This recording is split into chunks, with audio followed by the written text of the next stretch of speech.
Assalamu alaikum wa rahmatullahi wa barakatuh. Que la paix, la miséricorde et la bénédiction d'Allah soient sur vous tous, mes frères et sœurs en islam. Je vous souhaite la bienvenue sur cette chaîne dédiée à l'enseignement islamique pour rappeler, enseigner, corriger et surtout pour cheminer ensemble vers le bien, bi-idnillah. Avant de commencer ce sujet très profond et parfois bouleversant, je vous invite à vous abonner, à activer la cloche pour ne rien manquer de nos vidéos et à partager autour de vous si vous trouvez ce contenu bénéfique. Qu'Allah vous récompense abondamment. Aujourd'hui, nous abordons une question que beaucoup se posent, mais que peu osent réellement explorer en profondeur. Que font les morts en ce moment? La question peut paraître étrange, choquante même, mais elle est d'une importance capitale.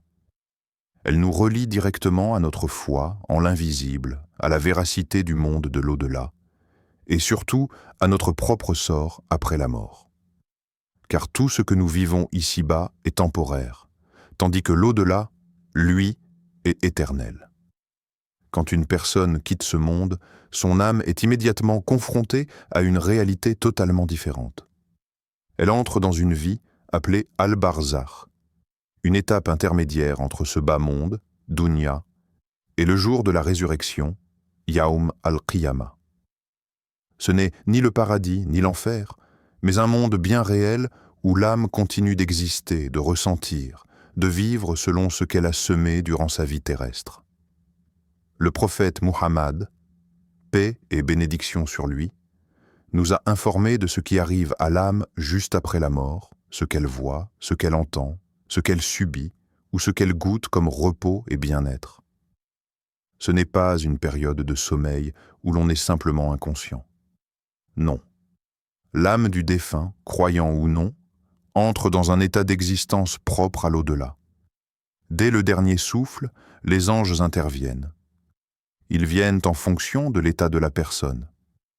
Si c'est une âme pieuse, vertueuse, soumise à Allah dans cette vie, alors des anges de lumière viennent à elle avec douceur, parfum et miséricorde.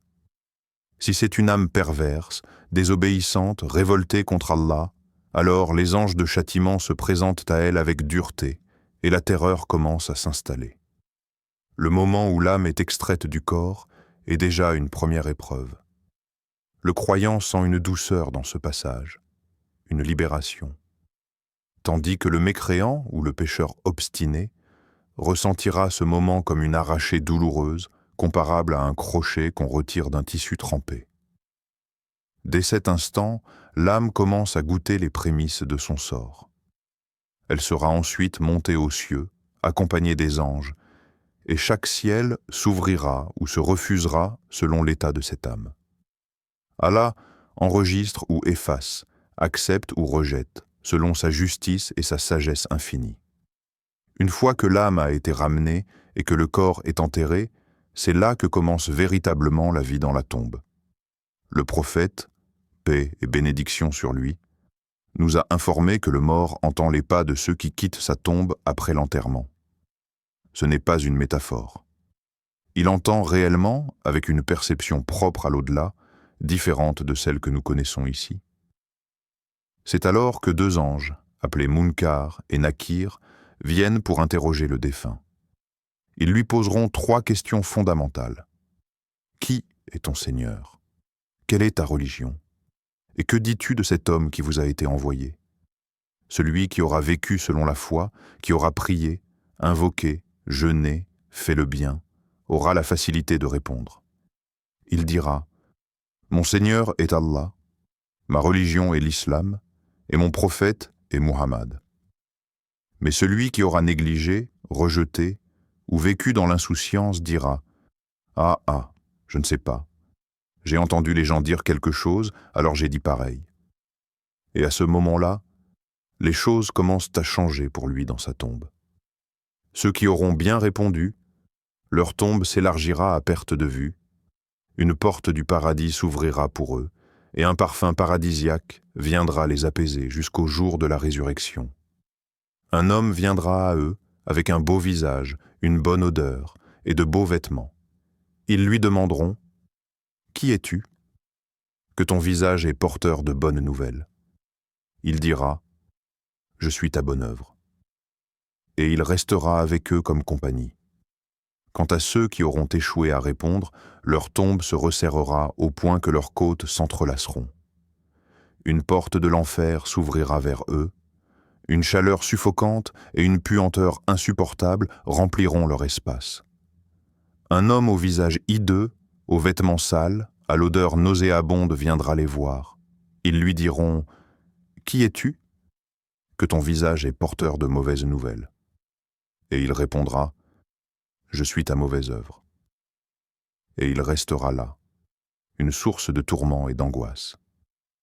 Les morts, en ce moment même, mes frères et sœurs, ne sont pas dans un sommeil paisible comme on aime le dire pour se rassurer. Ils sont soit dans une vie douce, paisible, remplie de lumière, soit dans une vie de souffrance, d'oppression et de regret. Certains morts prient pour que l'heure arrive, pour qu'ils rejoignent au plus vite leur place au paradis. D'autres supplient Allah de retarder l'heure, de ne pas faire venir ce moment où ils seront jetés dans le feu, car ils savent ce qui les attend. Ce sont là les vérités que nous a enseignées notre bien-aimé prophète Muhammad, qui ne parlait jamais sous l'effet de la passion, mais uniquement par révélation. Le plus étonnant, c'est que les morts, bien qu'ils aient quitté le monde physique, sont souvent plus lucides que nous qui vivons encore. Ils savent, ils ont vu, ils n'ont plus de doute, ils ont vu les anges, ils ont vu leurs livres, leur sort, leur place. Certains crient sans qu'on les entende, d'autres louent Allah sans que nous le sachions. Le lien avec cette vie est coupé, mais leur réalité, à eux, est tout aussi vivante, voire plus. Et nous, que faisons-nous de cette connaissance?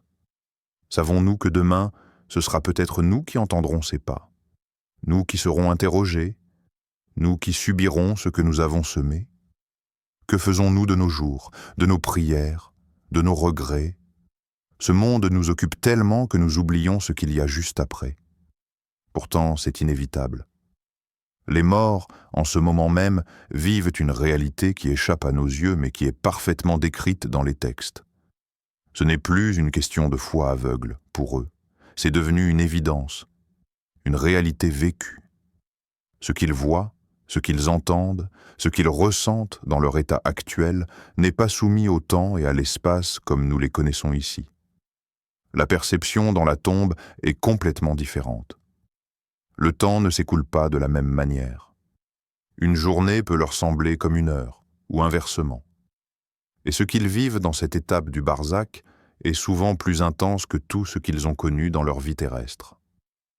Ce monde intermédiaire est rempli d'enseignements.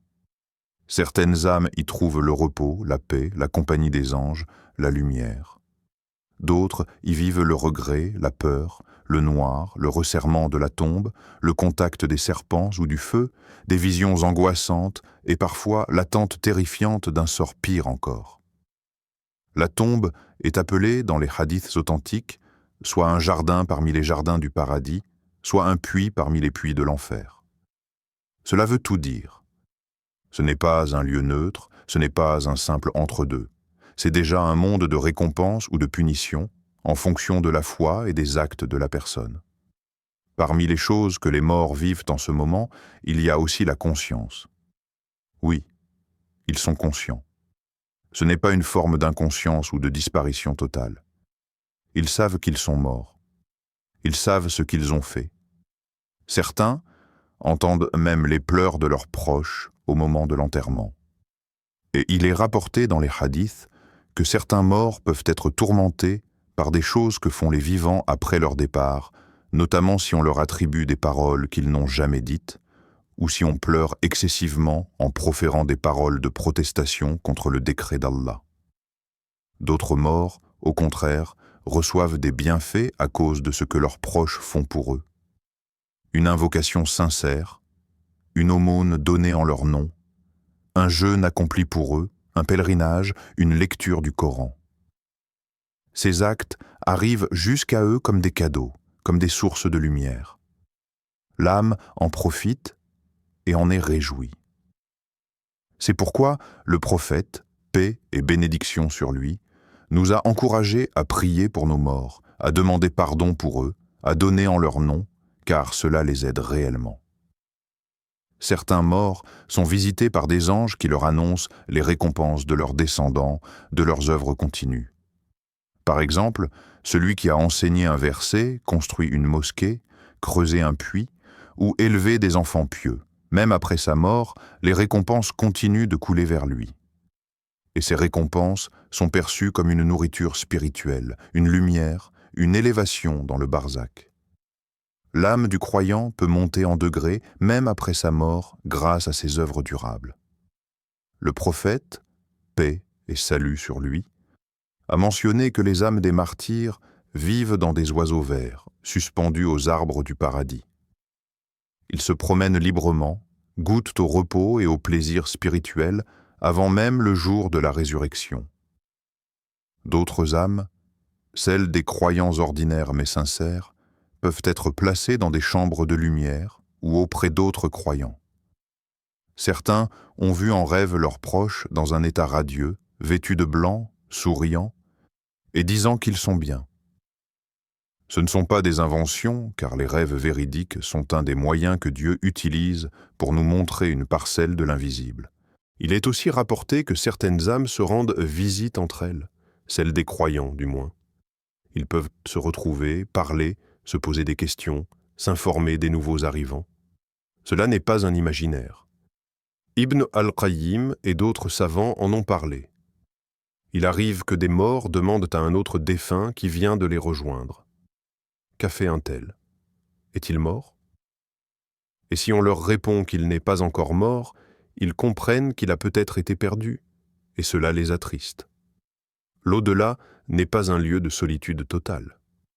Il y a des contacts, des rencontres, une vie parallèle, mais d'une autre nature. Mais attention, tout cela ne concerne que les âmes qui ont été acceptées, qui sont dans une forme de repos. Pour d'autres, c'est tout le contraire. Il y a des âmes qui sont enfermées, enchaînées, battues, tourmentées.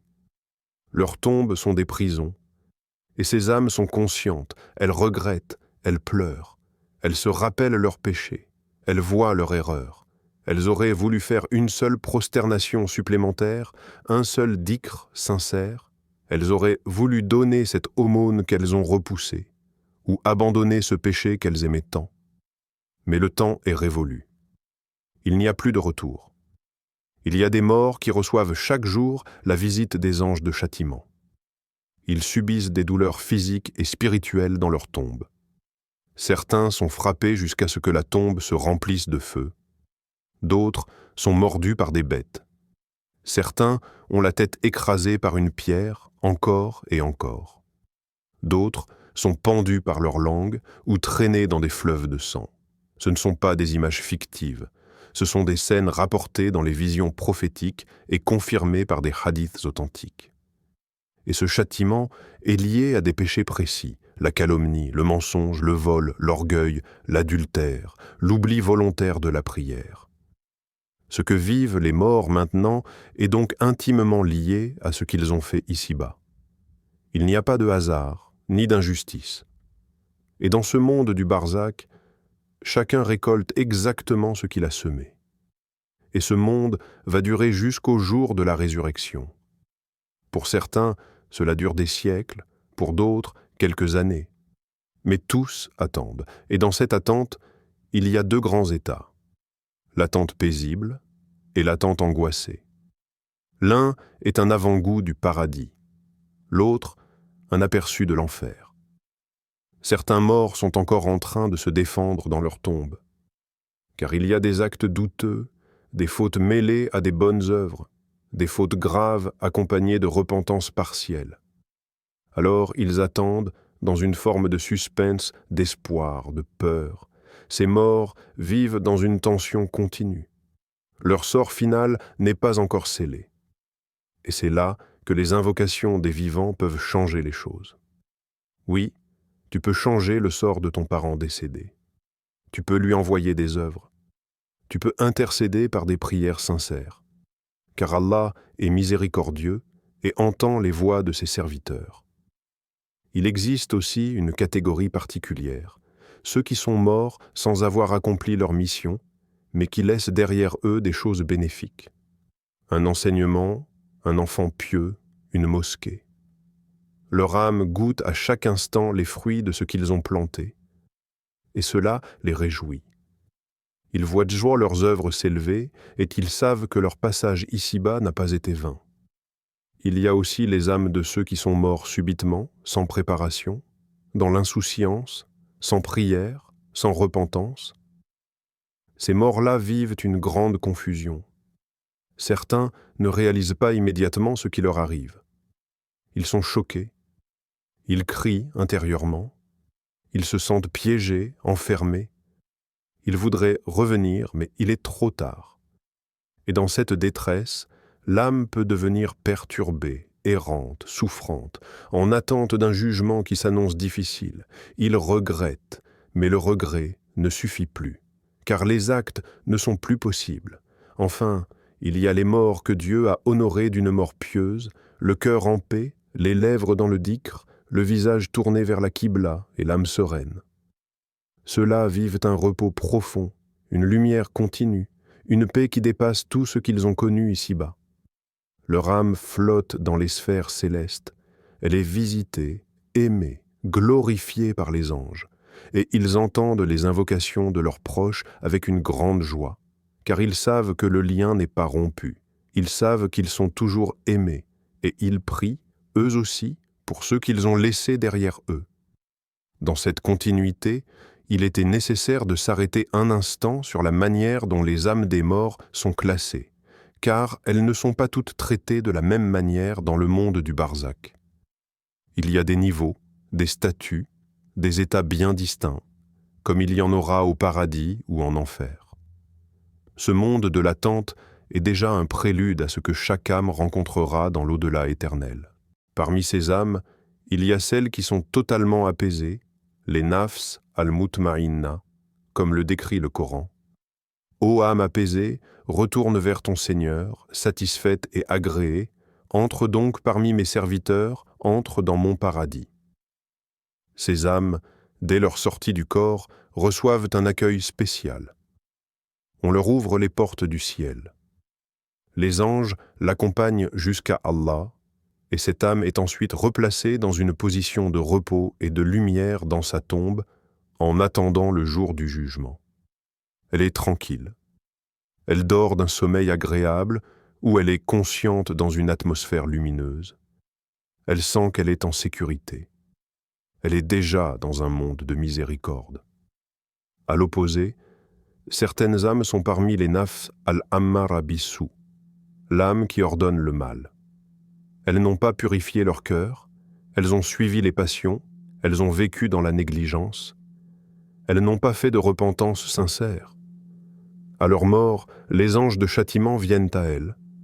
La peur commence dès ce moment. Le voyage vers le ciel est bloqué, les portes se ferment. Allah dit dans le Coran, « Les portes du ciel ne leur seront point ouvertes, et ils n'entreront pas au paradis tant que le chameau n'entrera pas dans le chat de l'aiguille. » Leur âme est jetée de manière brutale dans la tombe. La terre devient étroite, les ténèbres l'envahissent, et là commence une autre forme de vie, plus dure, plus pénible, pleine de regrets. Entre ces deux extrêmes, il y a des âmes mixtes, les nafs al-lawama, ces âmes croyantes mais faibles, ces gens qui ont cru, prié, mais avec des manquements. Ils ont eu de la foi, mais ils ont aussi cédé à beaucoup de péchés. Pour eux, la situation dans la tombe peut être mitigée. Certains auront un début de châtiment, puis du soulagement.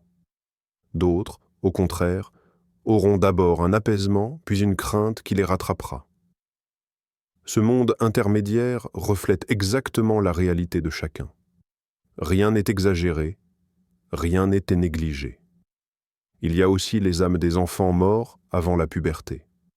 Selon les savants, ces âmes ne sont pas punies. Elles vivent dans des jardins ou dans le ventre d'oiseaux du paradis. Leur situation est paisible. Elles attendent le jour du jugement avec sérénité. Certaines âmes d'enfants seront même une cause de miséricorde pour leurs parents. Le prophète, paix et salut sur lui, a dit que l'enfant tirera ses parents par la main vers le paradis s'ils ont patienté face à cette perte avec foi. Parlons maintenant d'une chose très importante. Est-ce que les morts peuvent entendre les vivants?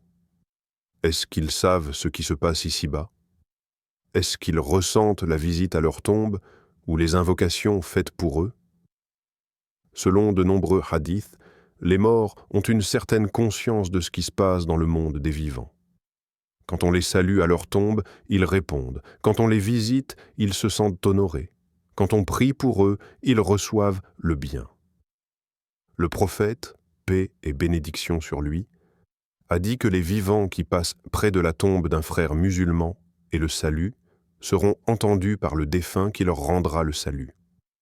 Et il est aussi rapporté que les morts reconnaissent les membres de leur famille qui viennent les visiter. Il est dit dans certains récits que les morts se réjouissent des visites, comme les vivants se réjouissent de la visite de leurs proches. Ils sentent la fidélité, l'amour, la piété de ceux qui n'oublient pas leurs souvenirs, et cela leur allège parfois leur solitude. Les invocations leur arrivent comme une lumière. Les morts savent, ils perçoivent, même s'ils n'ont plus de lien avec le monde matériel. Mais cette conscience n'est pas totale. Ils ne savent pas tout. Certains morts ignorent ce qui se passe dans leur famille et demandent aux âmes qui les rejoignent « Que fait un tel? Où est-il » Si on leur répond qu'il est encore en vie, ils espèrent. Mais si on leur répond qu'il n'est jamais venu et qu'il aurait dû être déjà là, ils comprennent qu'il a été détourné ou perdu. Et cela les blesse. Il existe aussi des morts qui voient en rêve les conséquences de leur acte dans le monde d'ici-bas. Certains voient que leurs enfants ont abandonné la religion. D'autres voient que les projets pieux qu'ils avaient laissés ont été continués. Certains reçoivent les récompenses des aumônes, des prières, des bonnes actions de leurs enfants. Tout cela leur parvient d'une manière que seul Allah connaît, mais il est certain que cela est ressenti. Ce qui est également choquant pour beaucoup, c'est que certains morts souffrent encore à cause de péchés qu'ils ont commis, mais qui pourraient être effacés si leurs proches faisaient des efforts pour eux. Par exemple, quelqu'un qui meurt en ayant des dettes non réglées. Cette dette peut le bloquer, le retenir dans sa tombe. Si un proche règle cette dette en son nom, il est libéré. Il en va de même pour les gens qui ont laissé derrière eux des injustices. Si leurs proches demandent pardon à leurs victimes, ou réparent ce qui a été volé, cela peut soulager leur sort. Et Allah est celui qui accepte la médiation et la compensation. Beaucoup de gens croient, à tort, qu'une fois qu'on est mort, tout est fini. Ce n'est pas le cas.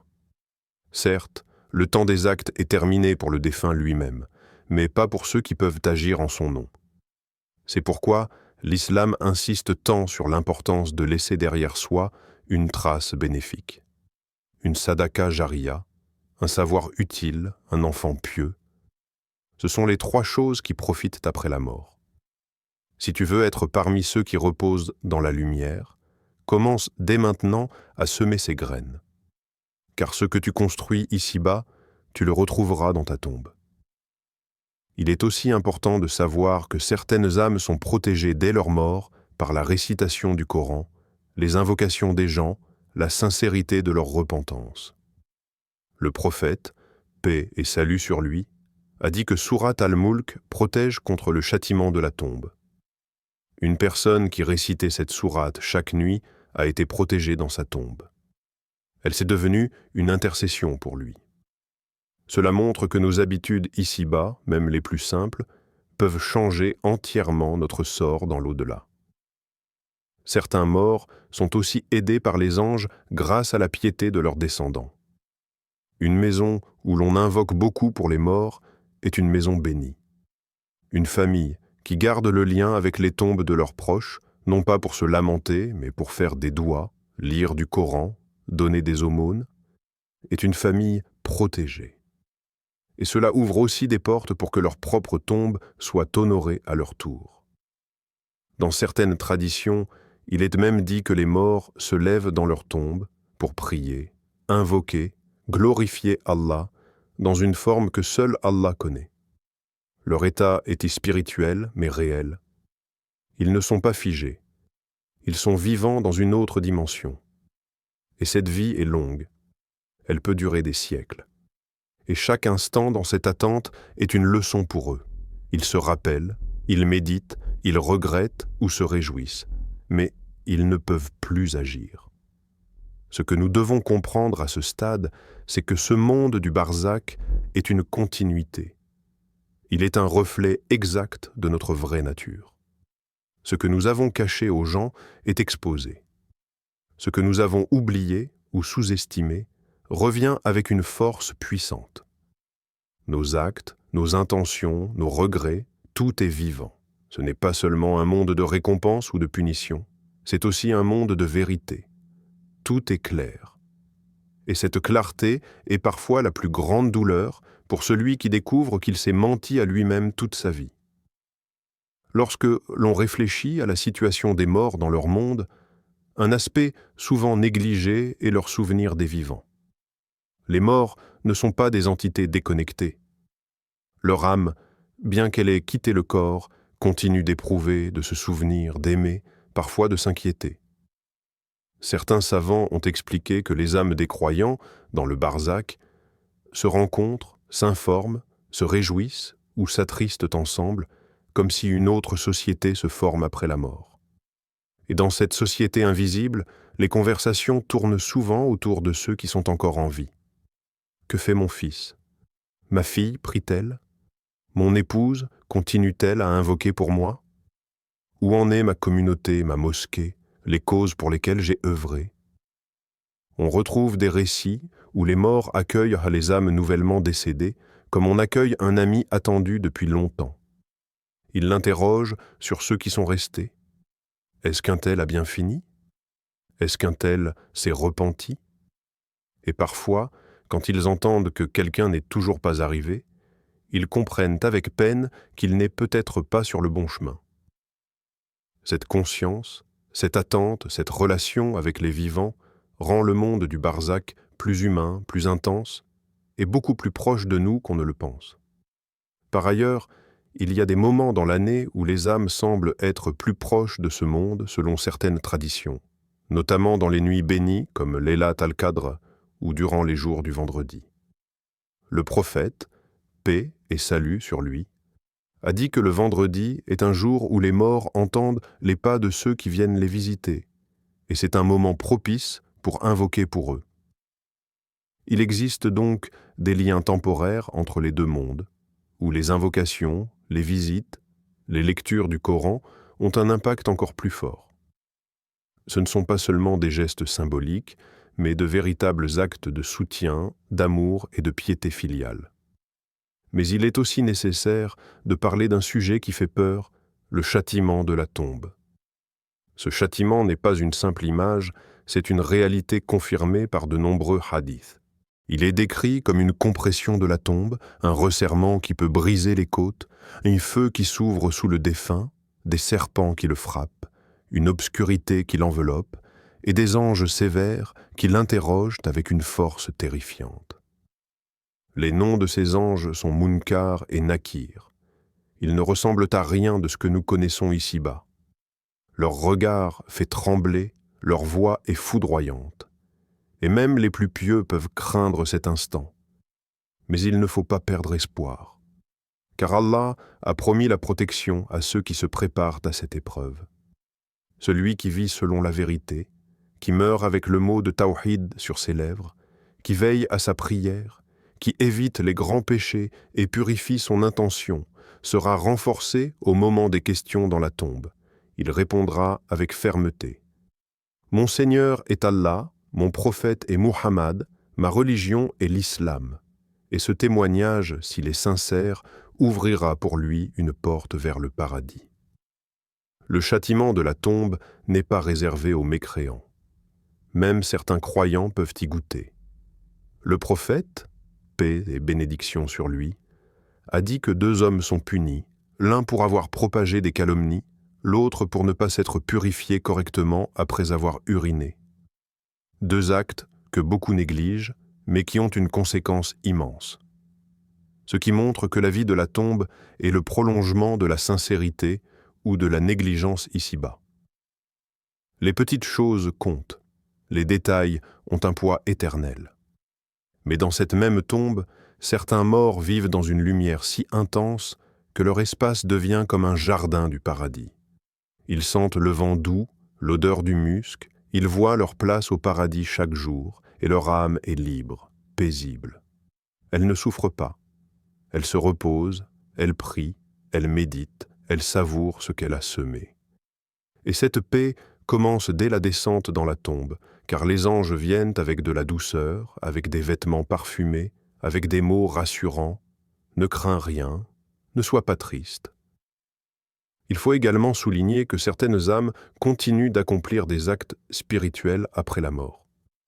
Cela ne veut pas dire qu'elles prient avec un corps, mais qu'elles glorifient Allah dans une autre forme d'existence. Les martyrs, par exemple, ne sont pas morts.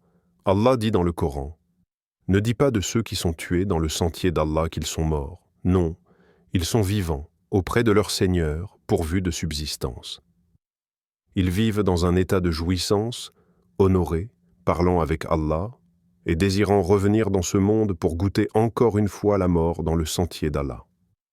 Ce verset a de profondes implications. Il nous montre que la vie après la mort n'est pas figée.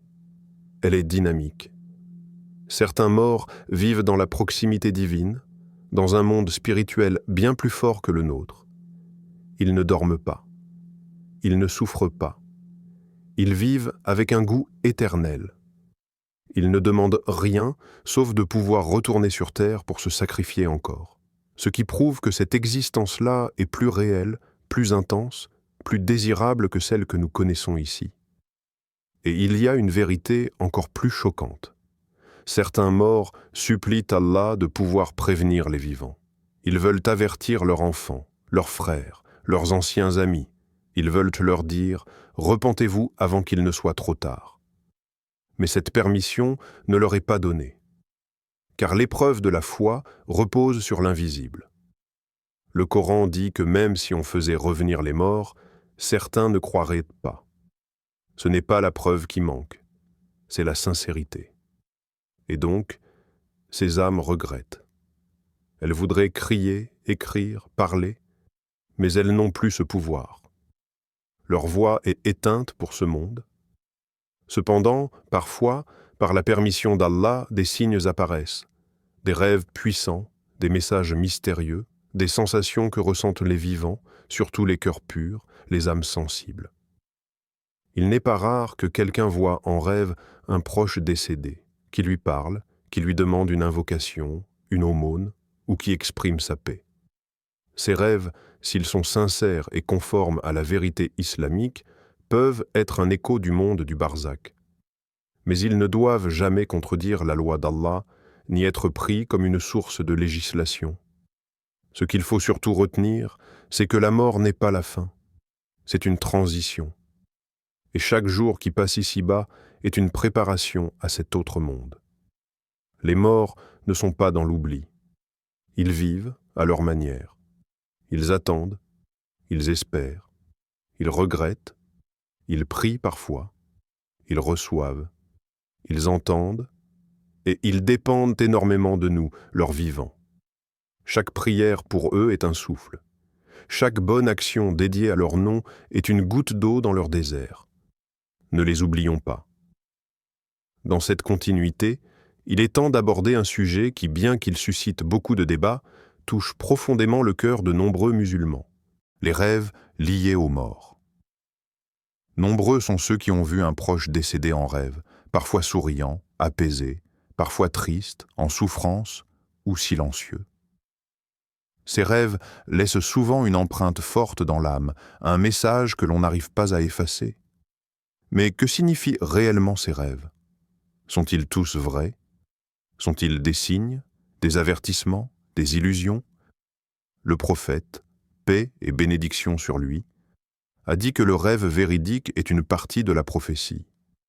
Et parmi ces rêves véridiques, certains concernent les morts. Il est possible que l'âme d'un défunt vienne en rêve à un vivant, avec la permission d'Allah, pour transmettre un message, une demande, un avertissement. Cela peut être un appel à la prière, un rappel à donner une aumône, ou parfois une bonne nouvelle. Cependant, tous les rêves ne sont pas véridiques. Certains sont des chuchotements du shaitan, qui prend l'apparence des morts pour troubler les vivants, surtout ceux qui sont faibles dans leur foi ou dans un état de doute. D'autres rêves sont le fruit de l'esprit, des souvenirs, des émotions non résolues.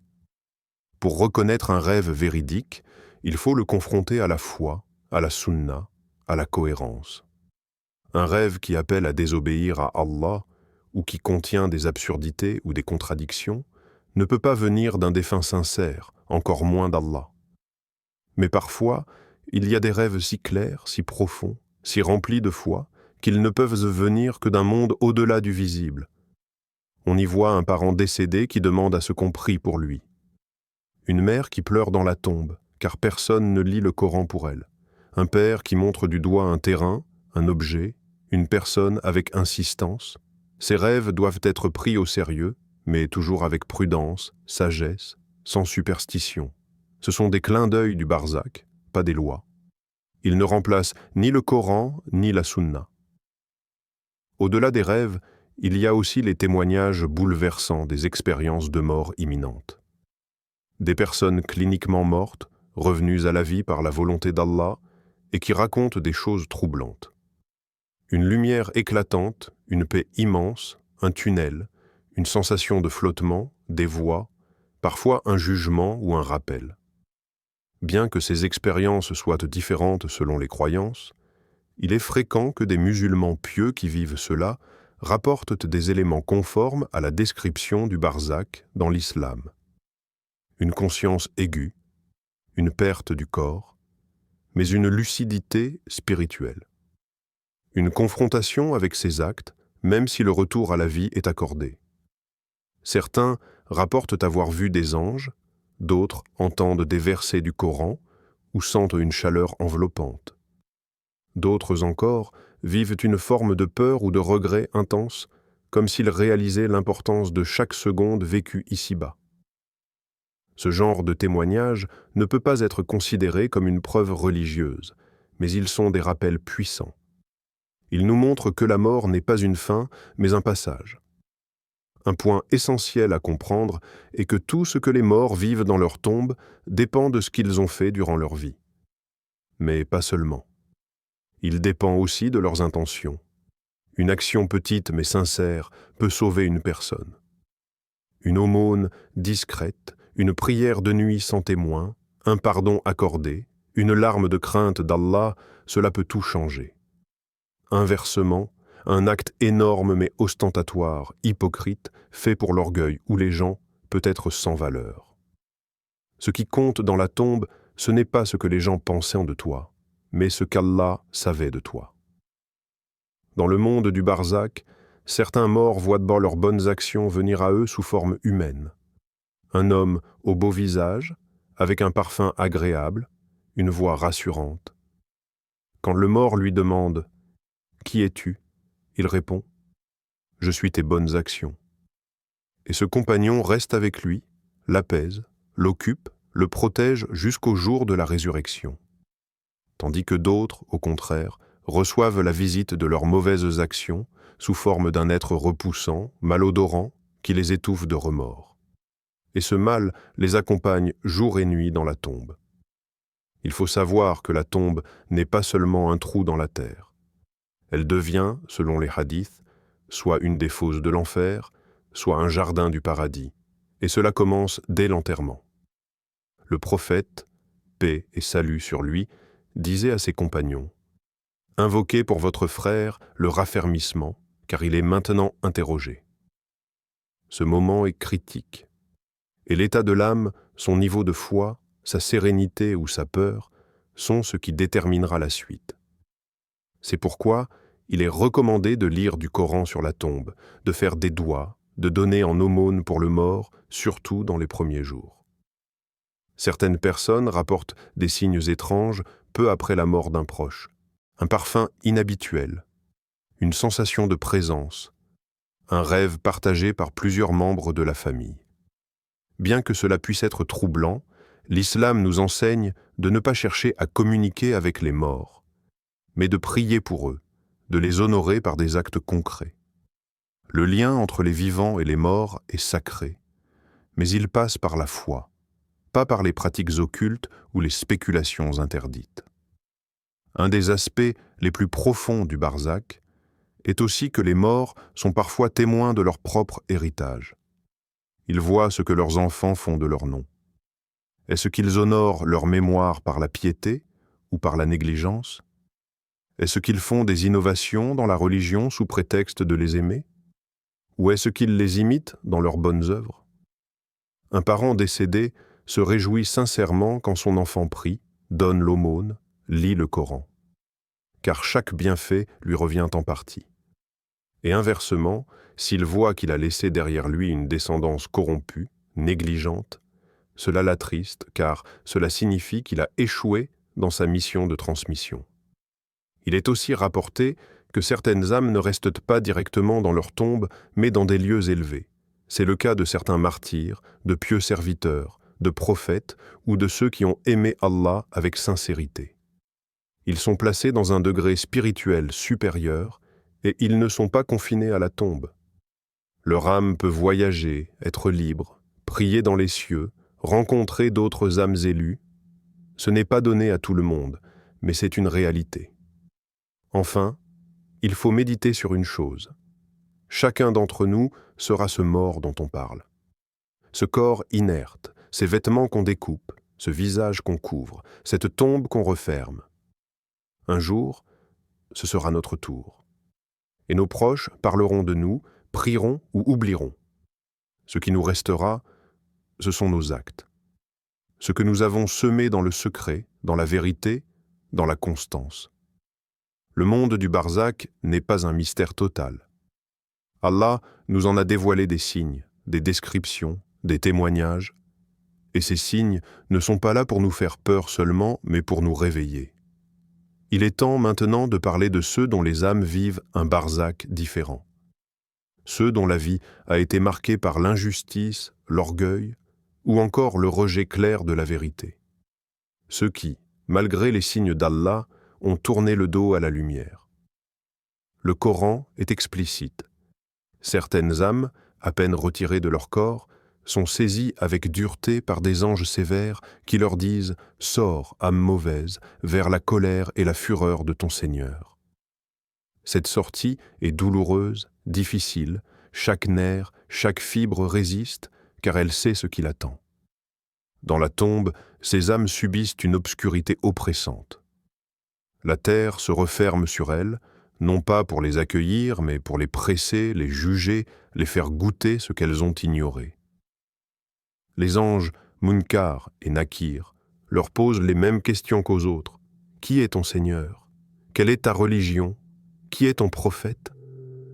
Mais les réponses n'arrivent pas. L'âme dit « Ha ha, je ne sais pas ». Et cette incapacité à répondre n'est pas un oubli, c'est une punition. C'est l'âme qui a vécu sans jamais vraiment se soucier d'apprendre, de croire sincèrement, de pratiquer. Plus choquant encore, certaines âmes sont punies par les conséquences directes de leurs péchés. La calomnie, la fornication, l'usure, le vol, l'hypocrisie. Dans un hadith authentique, le prophète, paix et salut sur lui, raconte une vision où il voit un homme dont la tête est écrasée par une pierre, encore et encore. Un autre dont la bouche est arrachée jusqu'à la nuque pour avoir menti et semé la discorde. Une femme pendue par les cheveux pour ne pas avoir couvert sa pudeur. Ces images sont choquantes, mais elles ne sont pas là pour décourager. Elles sont des avertissements de miséricorde. Allah veut que nous sachions, pour que nous changions. Il y a aussi les âmes qui sont mortes en désobéissance, mais avec un cœur faible, plein de regrets, de contradictions. Elles ont vécu dans le péché, mais elles ont cru. Elles ont négligé leurs prières, mais elles aimaient Allah au fond. Celles-là peuvent subir des épreuves dans la tombe, mais aussi recevoir des soulagements par la miséricorde divine, par les invocations de leur enfant, par l'aumône faite en leur nom, par les œuvres qu'ils ont laissées, un puits, un Coran offert, une mosquée financée, une connaissance partagée. Ce sont ces œuvres continues qui deviennent des lanternes dans leur obscurité. Et il y a ceux qui sont morts en état de repentir. Leur âme quitte le corps plus légère, malgré les péchés passés, car ils sont partis avec des larmes sincères, des prosternations de regrets, des demandes de pardon répétées, parfois même dans la solitude, loin des regards. Le repentir sincère efface tout. Il transforme les fautes en récompense, les ténèbres en lumière. Allah est plus miséricordieux envers son serviteur que ne le serait une mère envers son enfant perdu, puis retrouvé. Et ceux qui meurent dans cet état d'humilité, même s'ils n'ont pas tout réparé, même s'ils ont laissé des erreurs, sont accueillis avec espoir. Quant aux enfants morts jeunes, ceux qui n'ont pas encore atteint l'âge de responsabilité, leurs âmes ne connaissent pas le châtiment. Elles sont recueillies dans le jardin. Certaines traditions disent qu'elles sont comme des oiseaux suspendus à l'arbre du paradis, nourris par les fruits du paradis, jouant dans l'ombre de la miséricorde divine. Et ces enfants intercéderont pour leurs parents. Le père et la mère qui ont perdu un enfant, mais qui ont patienté, seront réunis avec lui au jour du jugement, avec une récompense immense. Car l'épreuve de la perte est lourde, mais sa rétribution est éternelle. Et puis vient le moment de la résurrection. Après cette vie dans la tombe, courte ou longue selon notre perception, Allah ordonnera à l'ange Israfil de souffler dans la trompe. Et les tombes se briseront. La terre rejettera ses morts. Les os se rassembleront, la chair reviendra, les âmes réintégreront leur corps. Ce sera un jour terrible, immense, d'une gravité sans nom. Le Coran le décrit ainsi. C'est un jour où l'homme fuira son frère, sa mère, son père, sa compagne et ses enfants. Chacun aura ce jour-là un souci qui l'occupera. Les morts ressusciteront dans l'état de leur cœur au moment de la mort. Certains auront le visage lumineux, d'autres seront ressuscités aveugles, sourds, muets. Certains seront couverts de lumière, d'autres d'ombre. Certains auront des habits de lumière, d'autres seront nus dans la honte. Ce jour-là, ceux qui ont vécu pour Allah, même dans la faiblesse, seront honorés. Ceux qui ont vécu pour eux-mêmes, pour leur ego, pour leur passion, seront abaissés. Il y a des gens qui, à leur réveil dans la tombe, disent « Seigneur, fais-moi revenir ». Mais Allah leur répondra « Non, c'est seulement une parole qu'il dit ». Il est trop tard. C'est maintenant qu'il faut agir. C'est maintenant qu'il faut changer. Pas demain, pas quand on sera prêt, pas quand tout ira mieux. La mort ne prévient pas. Elle frappe à l'improviste, et à ce moment-là, tout s'arrête, sauf la vérité. Alors que retiendra-t-on de nous? Que penseront les anges en prenant notre âme? Quelle sera notre première nuit dans la tombe? Serons-nous seuls, abandonnés dans la peur, ou entourés de lumière, de paix et de souvenirs heureux? Tout dépend de notre vie, tout dépend de ton cœur maintenant, frère, sœur. Si tu m'as suivi jusqu'ici, sache que rien de ce que tu fais pour Allah n'est perdu. Même si tu reviens à lui en rampant, il t'accueillera. Même si tu portes des années de péché, il peut les effacer. Même si ton passé est sombre, il peut te faire briller. Il suffit d'une prosternation sincère, d'une larme vraie, d'un repentir sans excuse. N'attends pas que ton nom soit gravé dans la pierre pour penser à ton âme. Le monde du barzakh n'est pas loin. Il commence dès que ton cœur s'arrête. Et ce jour-là, tu seras seul. Ton argent, ta voiture, ton réseau, ton image, tout s'efface. Ne reste que ce que tu as offert à Allah. Prions ensemble maintenant. Que cette dernière partie ne reste pas seulement des mots, mais un appel vivant, brûlant, sincère. Ferme les yeux, élève ton cœur, récite avec moi cette invocation.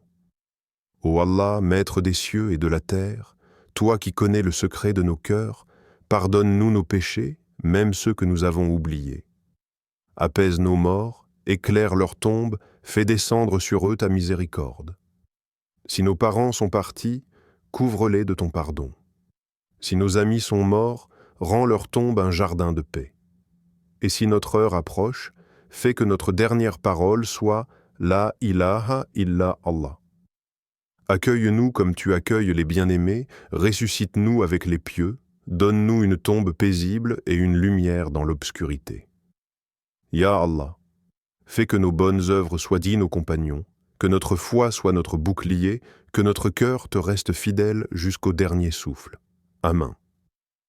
Si cette prière t'a touché, alors commente « Allah est grand » en bas. Ne quitte pas cette vidéo sans avoir invoqué pour toi et pour ceux qui sont déjà partis.